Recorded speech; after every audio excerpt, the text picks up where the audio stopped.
નાખવાનું કામ વિસાવદર થી કરવું પડે એમ છે. 170 સીટો વાળો ખૂંટિયો ગાંડો થયો છે, ડેરો નાખવાનો છે.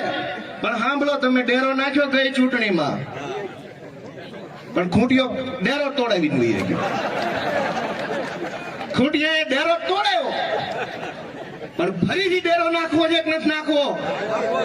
હું તમને એક વિનંતી કરતો જાઉં, હાથ જોડીને પગે લાગીને વાત કરું છું બધાને, જ્યાં સાંભળે છે તેને વૈયા ગયા એને હાથ જોડીને કહું છું કે વિસાવદર વિધાનસભાની ચૂંટણી હર્ષદભાઈ રીબડિયાએ રોકી રાખી છે.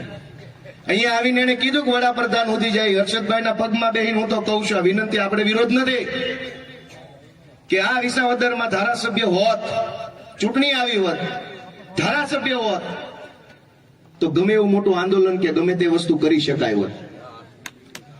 હર્ષદભાઈએ હાઈકોર્ટમાં જે પિટિશન કરી એના કારણે ચૂંટણી નથી થતી. હું ગુજરાતના ચૂંટણી કમિશનરને હું ને ઈશુદાન રૂબરૂમાં મળ્યા, એને અમને લેખિતમાં આપ્યું ગુજરાતના ચૂંટણી કમિશનરે કે હર્ષદભાઈ અરજી પાછી ખેંચી લે તો ચૂંટણી થાય.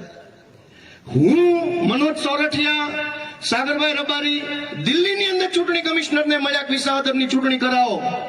એને લેખીને આપ્યું, લેખિતમાં આપ્યું ભારતના ચૂંટણી પંચે લેખિતમાં કે હર્ષદ રીબડિયાએ હાઈકોર્ટમાં અરજી કરીને એટલે ચૂંટણી નહીં થાય.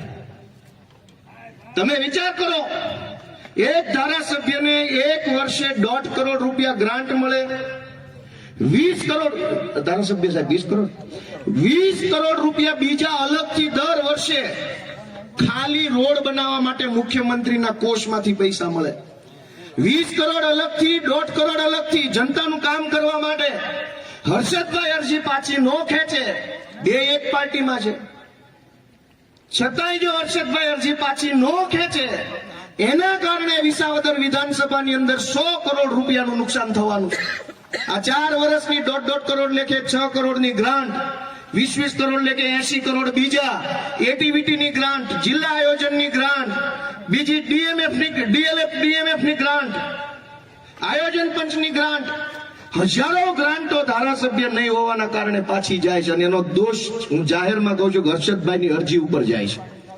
અને એ હર્ષદભાઈ અહીં આવીને સલાહ આપે છે. 100 કરોડ રૂપિયાનું નુકસાન વિસાવદર વિધાનસભાને જઈ રહ્યું છે. વાત ખાલી ઇકો ઝોન પૂરતી નથી. ધારાસભ્યની ગ્રાન્ટ ક્યાં જાય? ધારાસભ્ય નહીં હોય, ગ્રાન્ટ સરકાર બીજી રીતે વાપરી જશે. દર વર્ષે ખાલી રોડ બનાવવા માટે એક ધારાસભ્યને 20 કરોડ મળે, મુખ્યમંત્રી આપે. તમે કહો આ વિસાવદર ભેસાણ વિધાનસભામાં રોડની જરૂર છે કે નહીં?